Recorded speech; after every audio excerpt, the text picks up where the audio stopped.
Então, queridos irmãos, eu estou fazendo uma turnê pelo livro de 1 Coríntios e vou entrar depois no livro de 2 Coríntios, nos domingos pela manhã. E fazer essa leitura com os irmãos, ela é super necessária para os dias de hoje.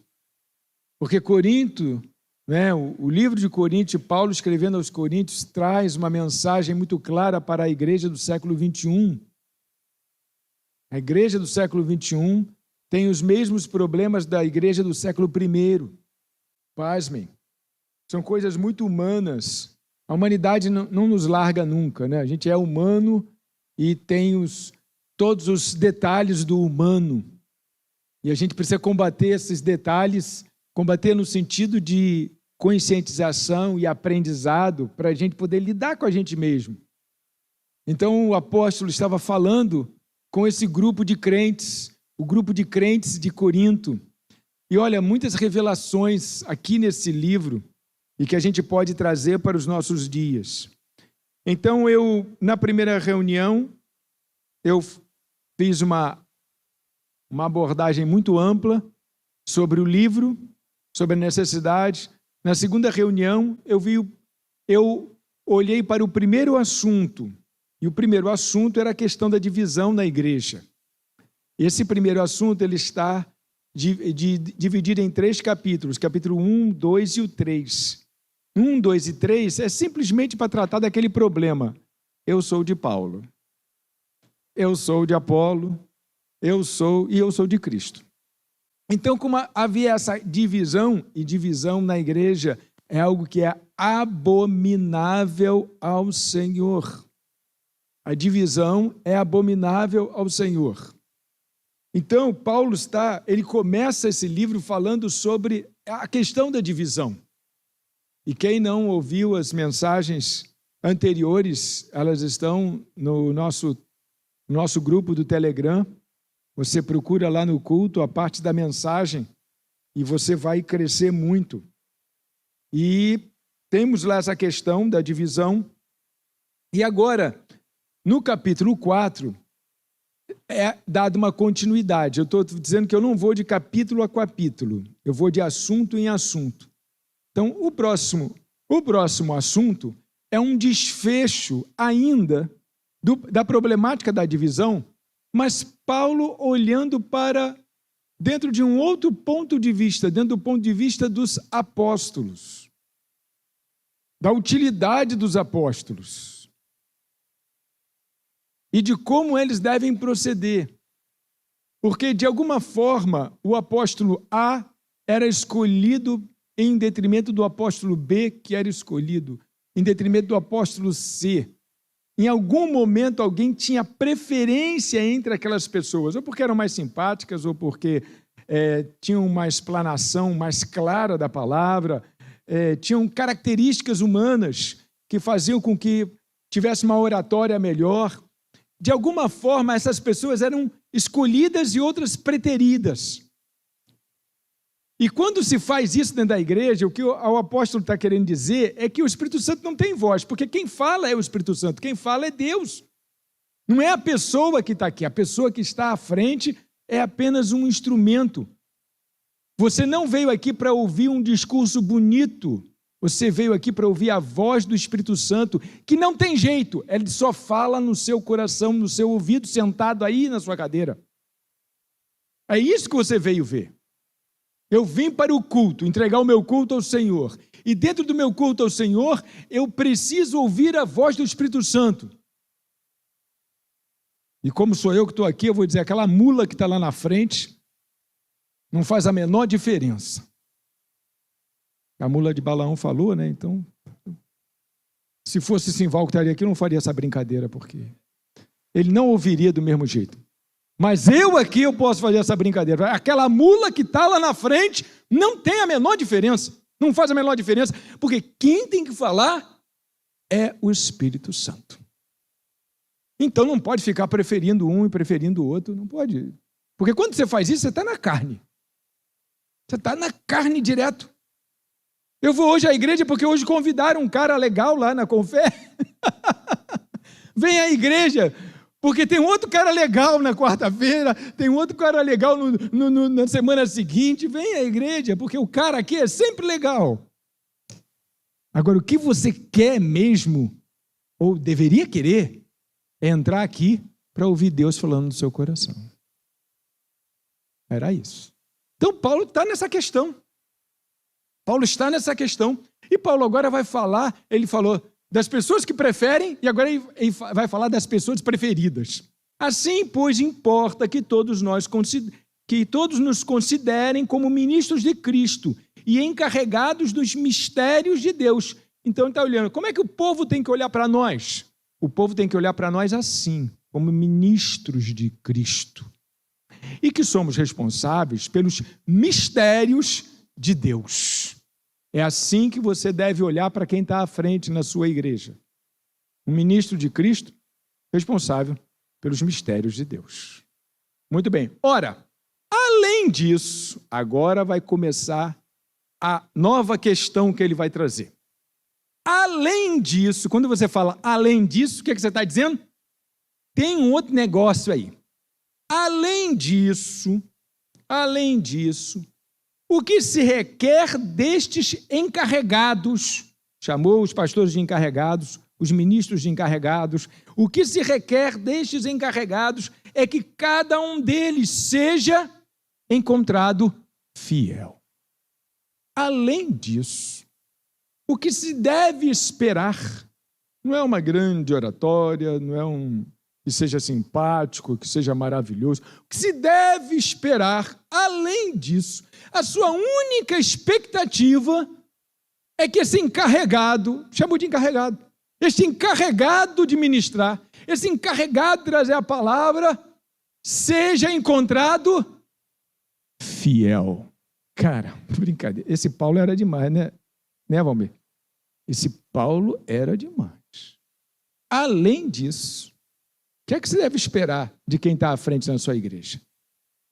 Que seja encontrado fiel. Amém? Então, li os primeiro e o segundo versículo para introduzir essa palavra de hoje. Vamos a uma oração. Deus e Pai amado, soberano Senhor. Continuando, além disso, é importante que seja encontrado fiel. Depois do fiel, tem um ponto. Quem está nessa nossa versão, nova versão da Almeida, tem um ponto. E ele começa o período seguinte com a palavra mais. Quando você começa com mais, você vai trazer uma adversidade, você vai trazer uma ideia contrária. Então, mas, a mim, pouco importa ser julgado por vocês ou por um tribunal humano. Nem eu julgo a mim mesmo. Então, vamos pensar de novo aqui no que está dizendo. Ele diz que o cidadão, o encarregado que está à frente, ele tem que ser encontrado fiel. Mas, a mim, olha o que ele vai falar. Entenda o que o apóstolo está dizendo, por favor. Não tire conclusões precipitadas, acompanhe meu raciocínio. Mas a mim, pouco importa a mim o seu julgamento. Importa que eu seja encontrado fiel, mas a mim pouco importa o seu julgamento, ou um julgamento de um tribunal humano. Eu preciso ser encontrado fiel, mas a mim pouco importa. Aqui, mas a mim pouco importa ser julgado por vocês. Tipo assim, o que se espera é que seja fiel. Mas o julgamento que você faz é o seu julgamento. Aí já é uma outra alçada. Porque você julgar de um jeito ou de outro, não quer dizer que seja de um jeito ou de outro. E ele derrama mais luz ainda sobre essa ideia no verso 4. Vamos voltar porque eu tenho que ler ela toda. Mas a mim pouco importa ser julgado por vocês ou por um tribunal humano.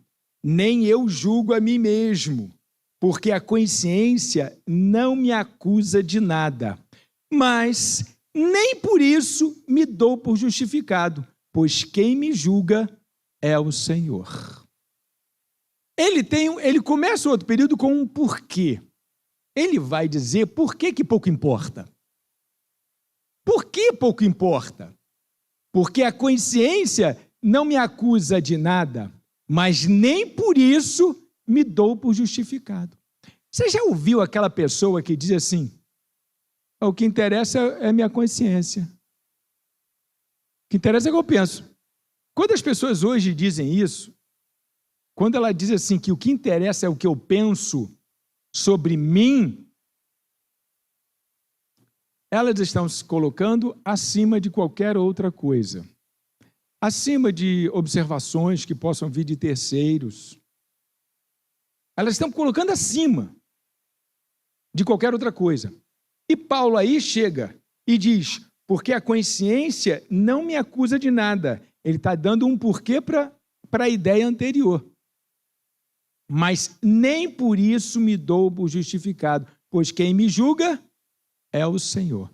Não me importa o seu julgamento, porque quem me julga é o Senhor. A minha consciência não me acusa de nada, porém, não quer dizer que eu esteja certo. Quando a tua consciência não te acusa de nada, isso não quer dizer que você está certo. Quando eu digo, olha, minha consciência não me acusa de nada, não quer dizer que eu esteja certo. Não quer dizer que eu tenha razão. Quando a minha consciência não me acusa de nada, também não quer dizer que eu não tenha razão. Por quê? Porque existe quem me julga. Eu não posso ser parâmetro para mim mesmo. Eu não posso ser a lei para mim mesmo. Quem é a lei para mim é o Senhor. Ou seja, se eu tenho uma ideia, seja ela lá qual for, se eu tenho uma ideia lá, tal, bababá, eu faço assim e não sei onde isso está errado, não sei porquê, tal, e se a minha consciência não me acusa, tudo bem. Não. Se a tua consciência não te acusa, e você vai em frente porque a tua consciência não te acusa, você não está justificado, não. Porque você não é lei para você mesmo. O fato da tua consciência não te acusar é um outro problema que você tem e nem sabe. É um outro problema.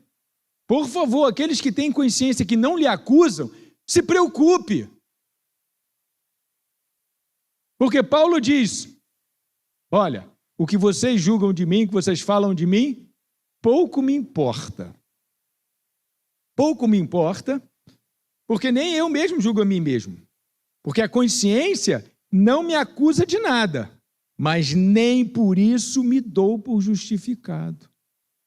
A consciência não me acusa de nada.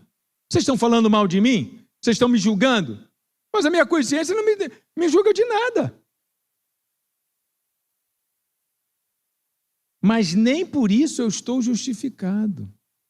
Porque quem me julga é o Senhor. Então, esse encarregado, ele tem que ser achado fiel. O julgamento de terceiros, mesmo que não lhe importe, e mesmo que a sua consciência esteja limpa, ele não está justificado. Porque ele só está justificado se ele cair aqui dentro e sobreviver aqui dentro do texto bíblico. Se ele cair aqui dentro do texto bíblico e sobreviver aqui dentro do texto bíblico, se ele não for condenado pelo texto bíblico, e eu estou falando hoje texto bíblico porque ele está falando aqui do Senhor. E o Senhor para nós, o Senhor fala como? O Senhor fala com a palavra aberta. Então a palavra do Senhor para nós é a voz do Senhor para nós. É aqui que eu tenho que ser justificado. É aqui dentro da Bíblia que eu tenho que ser absolvido. Então não é o julgamento de vocês, nem é a minha consciência limpa. Eu estou de consciência limpa porque eu não estou fazendo nada errado. Pode estar fazendo alguma coisa errada. Porque quem diz se eu estou fazendo alguma coisa errada ou não é a palavra. Não é A, B e C. E não é também a minha consciência. Não é a tua consciência que diz para você se você está fazendo uma coisa certa ou errada. Não é a tua consciência que te absolve. O que te absolve é a palavra de Deus. Essa é que te absolve. Ou te condena. Então, vamos parar com esse discurso que nada tem a ver com a palavra de Deus. Não, minha consciência não me acusa de nada. Você pode estar errado, mesmo sua consciência sem te acusar de nada. Isso não é parâmetro para você resolver um problema. Sua consciência não lhe acusa de nada. Você tem que jogar sua consciência aqui dentro. Porque é Deus quem te justifica. Verso 5.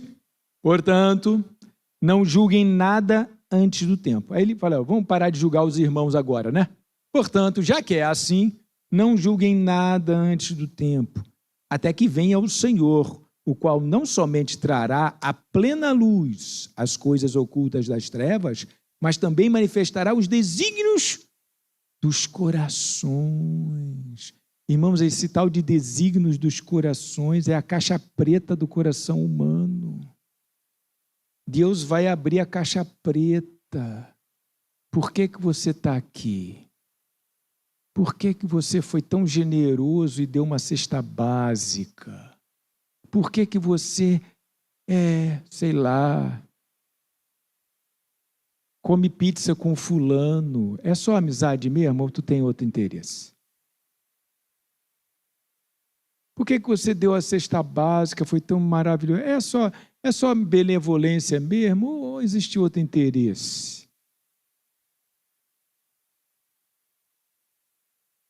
Por que você se aproximou de A, de B e de C? É só por amor mesmo ou tem outro interesse? Gente, o que nos condena são as nossas atitudes intencionais. E as nossas intenções estão guardadas na caixa preta do coração, que nem avião que tem a caixa preta. Só abre aquela caixa se houver acidente. Eles podem falar mal do patrão ali à vontade. Se tiver acidente, eles morrem, aí o patrão fica descobrindo que eles falaram mal dele lá. Eles podem falar mal do patrão. Tá vendo? Morreram, mas falava mal da gente na cabina do piloto. Na cabina do piloto. Caixa preta não é aberta por nada, só na morte dos pilotos, que ele caiu, não tem jeito. A ponto de ter que esse negócio ter que abrir caixa preta, né?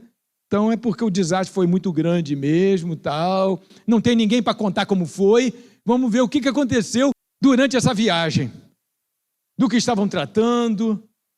A verdade do que aconteceu nessa viagem, na caixa preta. A caixa preta do coração humano, aqui, olha só. O qual não somente trará à plena luz as coisas ocultas das trevas, mas também manifestará os desígnios do coração. Os desígnios do coração. Então ele está falando do mesmo problema agora do outro lado. Do lado dos encarregados. Vocês ficam escolhendo aí, eu sou de Paulo, eu sou de Pedro, eu sou de Apolo, vocês ficam escolhendo aí. Não pode escolher, não pode fazer assim. Não é assim que faz, porque é o Espírito Santo quem tem que falar.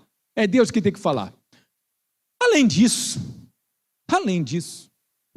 eles devem ser encontrados fiéis. Não é serem encontrados fiéis para que vocês julguem, porque nem eu me julgo. Eu não posso estar limpo diante da minha consciência apenas. Minha consciência não me acusa. Eu tenho que estar limpo, sim. Justificado, sim, pelo Senhor. Existe uma lei fora de mim, onde eu preciso me enquadrar. Olha que coisa legal. Continuando aqui agora.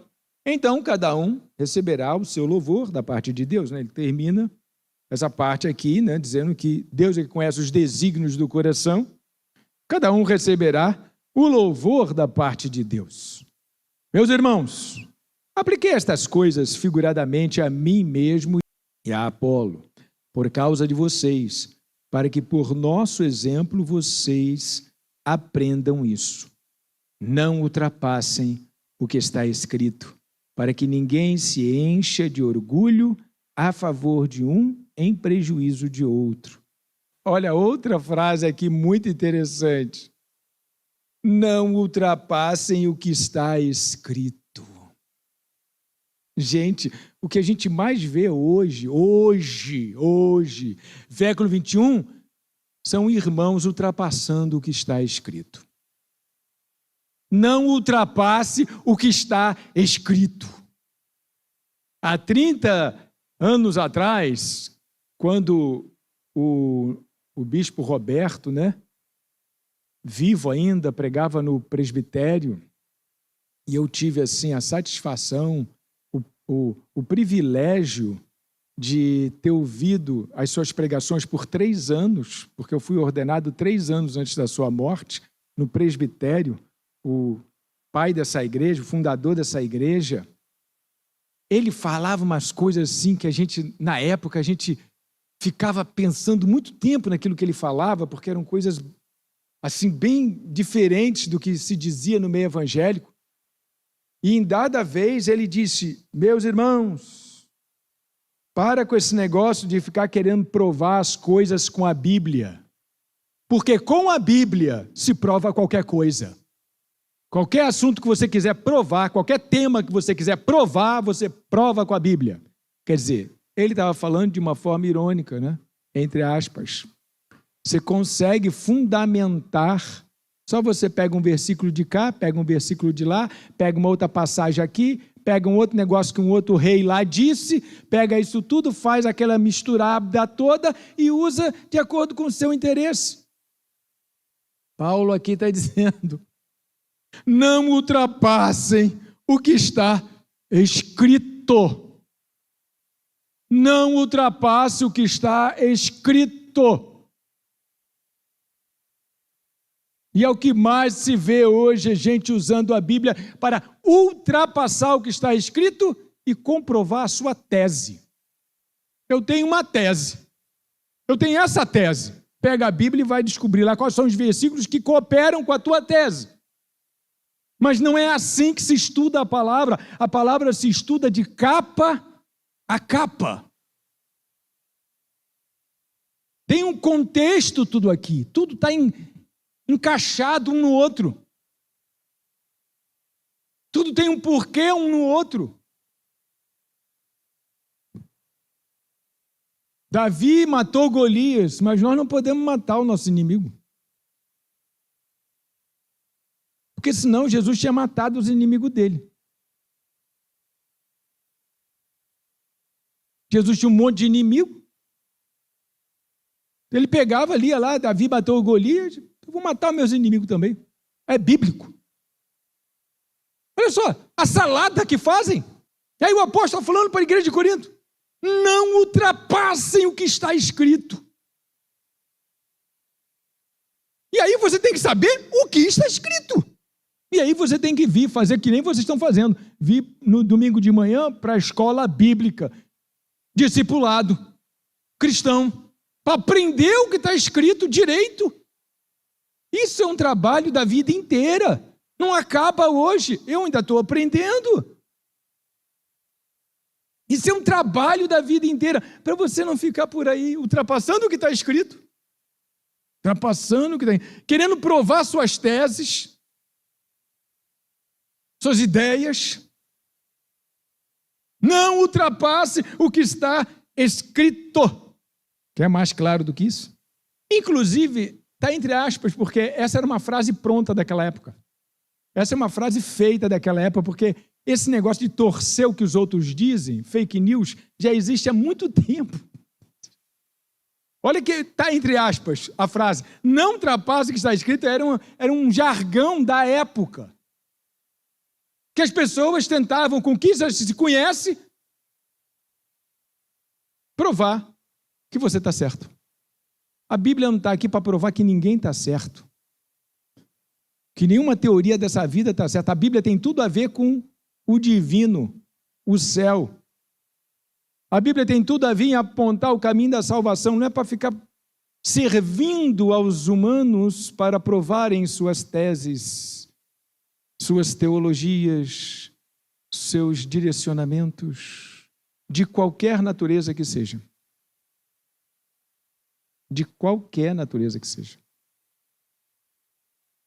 Não ultrapassem o que está escrito. Mas ele continua. Aí, Paulo vai usar um recurso da época que eu não sabia, mesmo tendo sido professor de português, eu não sabia, que este era um recurso utilizado nesta época, no texto literário. Sei que é da literatura. Ele vai...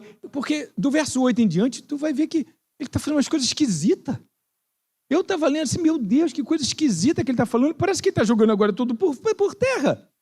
E eu tive que olhar lá nos livros de contexto, que contextualizam a Bíblia, tal, históricos, tal, papapá, nas enciclopédias que eu tenho, para saber por que ele agora aqui ele muda o tom assim. De repente, ele se utiliza de um recurso literário da época, que era, pasmem, a ironia. Do verso 8 em diante, ele vai fazer uma série de ironias. E aí ele diz assim, vocês já estão fartos. É uma exclamação, vocês já estão fartos. E é uma ironia também. Já são ricos. É uma ironia também, eles não eram ricos. Chegaram a reinar sem nós. Olha só. Vocês são fartos, vocês são ricos, vocês chegaram a reinar sem nós. Sim, quem dera que vocês fossem reis. Quem dera que vocês fossem reis, para que também nós viéssemos a reinar com vocês. Eu também queria reinar com vocês. Quem dera que vocês fossem reis. Porque me parece que Deus pôs a nós, os apóstolos, em último lugar, como se fôssemos condenados à morte. Porque nos tornamos espetáculo para o mundo, tanto para os anjos como para os seres humanos. Nós somos loucos por causa de Cristo, e vocês são sábios em Cristo. Nós somos fracos, e vocês são fortes. Vocês são honrados, e nós somos desprezados. Até a presente hora, sofremos fome, sede e nudez. Somos esbofeteados e não temos morada certa. E nos afadigamos, trabalhando com as nossas próprias mãos. Quando somos insultados... eu vou parar aqui, olha para mim. Você entendeu o que ele está falando? Ele está falando o seguinte, olha, o ID não foi para todo mundo. O ID da época apostólica não foi para todo mundo. Na prática, ela foi para algumas pessoas. Algumas pessoas foram. Quem foi? Os apóstolos. E os outros? Os outros ficaram. 20 anos depois da morte de Cristo, o primeiro diácono morreu, Estevão. 20 anos depois, a igreja ainda estava em Jerusalém. A tal de perseguição foi que botou a igreja em marcha. Paulo vai estar um pouco depois disso. Paulo vai estar uns 10, 20 anos depois disso. Essas viagens de Paulo, as 3 viagens de Paulo, os escritos de Paulo. Vai estar entre esse momento e lá. Então a igreja, 20 anos depois, ainda estava em Jerusalém. Não havia saído para marchar pelo mundo para levar o evangelho. E quando isso aconteceu, sim, a igreja começou se espalhando. Mas o evangelho, ele foi levado nas costas dos apóstolos, dos que largaram tudo. Estes levaram. E é isso que Paulo está dizendo. Paulo está dizendo que a galera que ficou na igreja em Corinto e em todas as outras igrejas, olha, chegamos aqui, formamos uma igreja, esse grupinho de 10, de 20 pessoas vai estar esperando o Senhor voltar. E aí, essas pessoas não vão largar suas vidas, suas casas, seus trabalhos e vão andar por aí. Essas pessoas não fizeram isto. Alguns deles fizeram isto. E Paulo está dizendo exatamente isso. Olha, vocês ficam aí como reis. Aqui, verso 9 em diante. Porque me parece, olha só, Paulo falando, porque me parece que Deus pôs a nós, os apóstolos, em último lugar, como se fôssemos condenados à morte. A arena tinha muito desse negócio. Os últimos iam ser humilhados e morreriam na arena. Então, nos pôs em último lugar, porque nos tornamos espetáculo para o mundo, tanto para os anjos como para os seres humanos. Olha o que aconteceu com os apóstolos. Quem é perseguido? Esses caras aí que ficam insuflando as pessoas, esses caras aí que ficam pregando o evangelho, falando de Cristo. Quem são os perseguidos? Quem é que vai para a arena? Quem vai para a arena é quem dá a cara lá para tomar o tapa. Nós somos os espetáculos. Eles estão zombando da gente. Mas a igreja que se reunia nas catacumbas, nos porões, escondida, não. Ele está falando uma diferenciação entre aqueles que creram e não saíram, e não tiveram essa chamada, e a igreja que ficou. Então, nós somos loucos por causa de Cristo, e vocês são sábios em Cristo. Nós somos os loucos, que a gente largou tudo, a gente saiu por aí pregando, e vocês são os sábios. Nós somos fracos, porque a gente não tem nada para se defender, e vocês são fortes. Vocês se escondem, vocês cultuam nas catacumbas, cultuam escondido. Vocês têm técnicas para fazer isso, vocês são honrados, vocês continuam com o emprego de vocês, morando na casa de vocês, vivendo a vida de vocês, e nós somos desprezados. Os apóstolos que saíram para pregar são desprezados. Aí ele vai dizer, até a presente hora, sofremos fome. Vocês não. Sede. Vocês não. Nudez.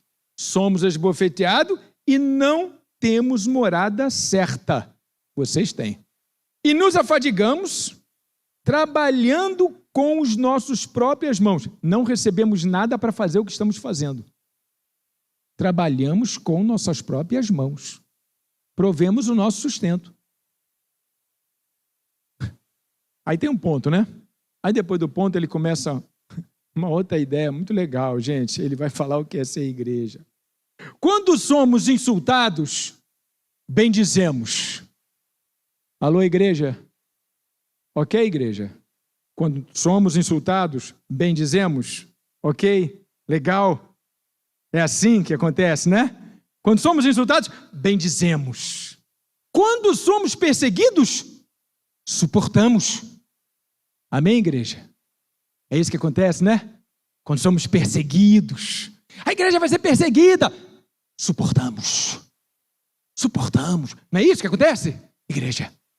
Quando somos perseguidos, suportamos. Quando somos caluniados, procuramos conciliação. Amém, igreja? Quando somos caluniados, quando mentem contra nós, amém, igreja? A gente é caluniado. Procuramos conciliação. Não briga com ninguém. Conciliação. Falaram mal de mim. Conciliação. Não é isso, igreja? Ele está falando deles lá. É isso, igreja. Está vendo como a carta de Paulo aos Coríntios é rica? Até agora, temos chegado a ser considerados lixo do mundo, escória de todos. Lixo do mundo, escória de todos. Verso 14. Não escreva essas coisas para que vocês fiquem envergonhados. Puderam, né? Está irônico mesmo. Não escrevo essas coisas para que vocês fiquem envergonhados. Pelo contrário, para admoestá-los como a meus filhos amados. Porque ainda que vocês tivessem milhares de instrutores em Cristo, não teriam muitos pais, pois eu gerei vocês em Cristo Jesus pelo Evangelho. Está dizendo assim, eu posso falar disso para vocês porque eu que gerei vocês. Vocês são meus filhos na fé. Estou instruindo vocês. Eu estou falando da realidade para vocês. Vocês ficaram para trás e a gente continuou. Vocês estão protegidos dentro de casa e a gente está exposto aqui. Portanto, eu peço a vocês que sejam meus imitadores. Ele vai fazer um apelo à igreja. Me imitem. Façam como eu estou fazendo. Sejam meus imitadores. Por esta causa, eu enviei até vocês Timóteo, que é meu filho amado e fiel no Senhor, o qual fará com que vocês se lembrem dos meus caminhos em Cristo Jesus, como por toda parte ensino em cada igreja. Eu vou mandar Timóteo a vocês. É por isso que eu mandei Timóteo a vocês. Mandei Timóteo a vocês para lembrar vocês dos caminhos que eu ando em Cristo. Meus caminhos em Cristo. E o restante, do verso 18 em diante, é ele fazendo as considerações finais desta questão. Ele fechando essa questão, e já passou de 10 horas, né? 10:05, fechando essa questão, fazendo as considerações finais, se despedindo, tal. Tem alguns assuntos ali, mas a gente já alcançou o que a gente precisava alcançar hoje. Entenderam como é que ele faz o desfecho da questão da falta de unidade na igreja? Uma igreja corrompida pelo mundo, fazendo escolhas humanas, como se fossem os homens que tocassem a igreja para frente. Mas a conversão vem pelo Espírito Santo. E não me preocupo se alguém me julga. Estou com a consciência limpa, mas quem me julga é o Senhor. Minha consciência limpa não quer dizer que eu estou certo. Minha consciência limpa não quer dizer que eu estou certo. Está com a consciência limpa? Eu estou com a consciência limpa. Não quer dizer que você está certo.